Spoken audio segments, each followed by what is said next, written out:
অঙ্কের মোটা টাকা খরচ করে দিন রাত পড়াশোনা করে শিক্ষিত বেকারের তকমা পেয়েছেন। এখন চাকরি নেই, ক্যাশ নেই, ব্যবসা নেই, ডিগ্রি আছে, বাড়িতে উঠতে বসতে গালিগালাজ আছে, বিরাট প্রেস্টিজ থাকায় সব কাজ করতে পারছেন না। আপনার জন্য চুই ঝাল ফার্মিং সঠিক স্বপ্ন পূরণের চাবিকাঠি। অল্প পুঁজি, স্বল্প পরিশ্রম, নাই খরচের চাষ চুই ঝাল।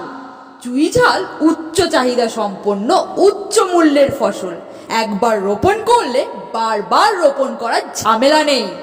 3-4 বছর পর যখন খুশি তখন বিক্রি করে ঘরে মুনাফা তোলা যায়। চুই ঝাল গ্রামীণ মহিলাদের আদি দিয়ে চাষ করানো যায় সহজে। তাতে তাদেরও লাভ, আপনারও বেকারত্ব ঘুচবে। বাংলাদেশে আজ চুই ঝাল চাষ করে অনেকেই স্বাবলম্বী। কে বলতে পারে হয়তো চুই ঝাল ফার্মিং থেকে আপনার ভাগ্য বদলে গেল। আপনি আজই নিকটবর্তী হর্টিকালচার অফিসে দরখাস্ত নিয়ে সরাসরি যোগাযোগ করুন। চুই ঝালের চারা ও ট্রেনিং ফ্রিতে পেয়ে যাবেন।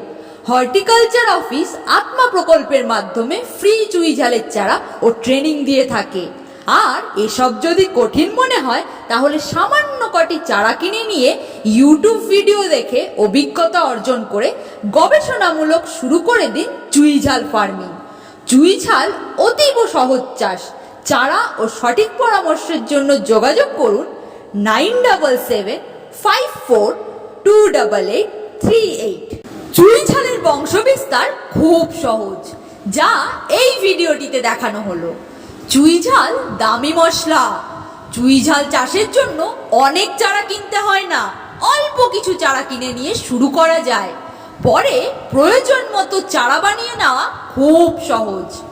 আমাদের মোবাইল নম্বরে আপনার ঠিকানা পাঠিয়ে দিন, কুরিয়ারে আপনার বাড়িতে পৌঁছে যাবে চুই ঝালের চারা।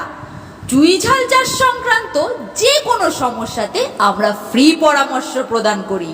আমাদের মোবাইল নাম্বার হলো 9774242838। চুই ঝালের জনপ্রিয়তা ও চাহিদা দেশ ও বিদেশে বাড়ায় বাংলাদেশ, নদিয়া, 24 পরগনা ও দক্ষিণ দিনাজপুরে চুই ঝালের চাষ বেড়েছে চোখে পড়ার মতো। আজ উত্তর 24 পরগনার বাজারে চুই ঝালের চাহিদা ও দাম প্রচুর। কাল হয়তো আপনার পাশের বাজারে মিলবে চুই ঝাল। আগামীর সম্ভাবনাময় বাজার চাহিদার কথা ভেবে উচ্চ মূল্যের মশলা ফসল চুই ঝাল চাষে আগ্রহ দেখাচ্ছে পশ্চিমবঙ্গ কৃষি বিভাগ। এ সুযোগ হাতছাড়া করা মানে আপনার মূর্খামি। তাই আজই নিকটবর্তী হর্টিকালচার অফিসে চুই ঝালের ট্রেনিং ও ফ্রি চুই ঝালের চারার জন্য দরখাস্ত করুন। চুই ঝালের চারার জন্য হর্টিকালচার অফিসারকে আমার মোবাইল নাম্বার দিয়ে দিন।